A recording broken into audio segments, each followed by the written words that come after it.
Greetings, my name is Christopher Bell, Certified Public Accountant. In this video, we're going to amortize a premium bond. Now, I did a previous problem where I recorded the initial journal entry for a premium bond. In this scenario, we have Bobby Corp, which issued a bond at a face amount of $500,000 on January 1st, 2024. The bonds have a coupon rate of 2%, pay interest semi-annually, that means twice a year, and mature in 5 years. The market rate for bonds of a similar risk and maturity is 1%. Record the journal entry for the issuance of bonds. So how we did this is we figured out that this bond was a premium bond. Why? Because the market rate was lower than the bond's coupon rate. When market rates go down, bond prices go up. So if you're doing a problem and you see that the market rate is lower than the coupon rate and you get a discount bond, I can guarantee it, you're probably wrong, okay? But we did the math, and we figured out that the present value would be $524,326.03. That's how much this bond is worth, because it's paying 2%, and the market is paying 1%. So obviously, you're going to pay a little bit of a premium for this bond. Now, how premium amortization works is over the life of this bond, so 5 years, we got 10 total payment periods. Over 5 years, this premium, which we recorded as $24,000, the difference between the cash received and the face amount of the bond payable, this is going to be amortized, or in a simpler term, chipped away at, until it goes all the way down to zero over the life of the bond. Amortizing sounds like it's a very fancy thing. You're just chipping away at this number over the 10 periods until it gets down to zero. And then when the face amount gets paid off, when the bond matures, the premium is zero. So we're going to create a premium bond amortization table. So I've got our periods here. I've got period 0 through 10. The reason there's 10 periods is because this is a 5-year bond. This bond matures in 5 years. But there's 2 payments per year. You have to pay attention. When you read a problem, look at the bond and say, how often is the coupon paid? If the coupon is paid 1 time per year, if the interest is paid 1 time per year, then it's 1 payment per year, and you have 5 total periods. But since there's two payments per year, we have 2 payments per year times 5 years is 10 total periods. So how are we going to amortize this bond? Well, we're going to do the effective interest method. With this method, and just to keep it very simple, your interest expense is calculated as your the market rate times the current book or carrying value of the bond. As simple as that.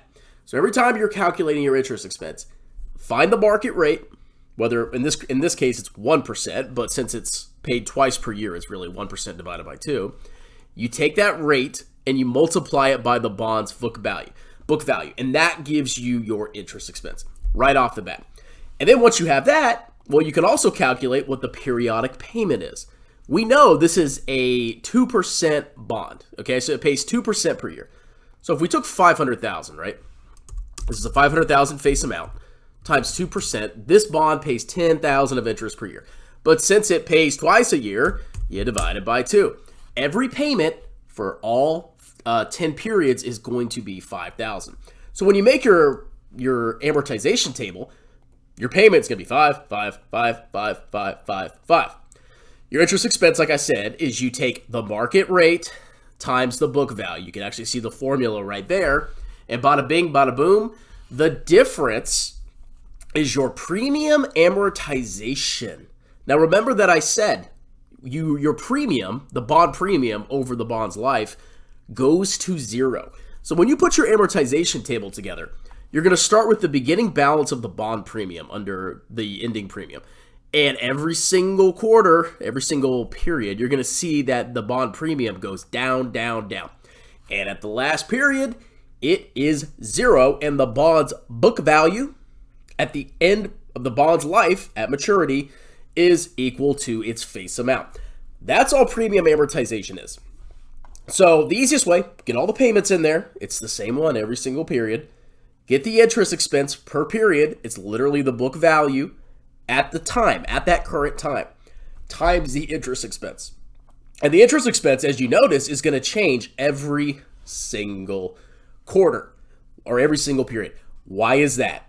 Well, because the book value is changing as you amortize the premium. So your interest expense changes over time. So let's go ahead and do a couple journal entries. So we issued the bond on January 1st, 2024. So we'll say interest is due July 1st. Okay, so it's due in July. It's paid July 1st, and it's paid on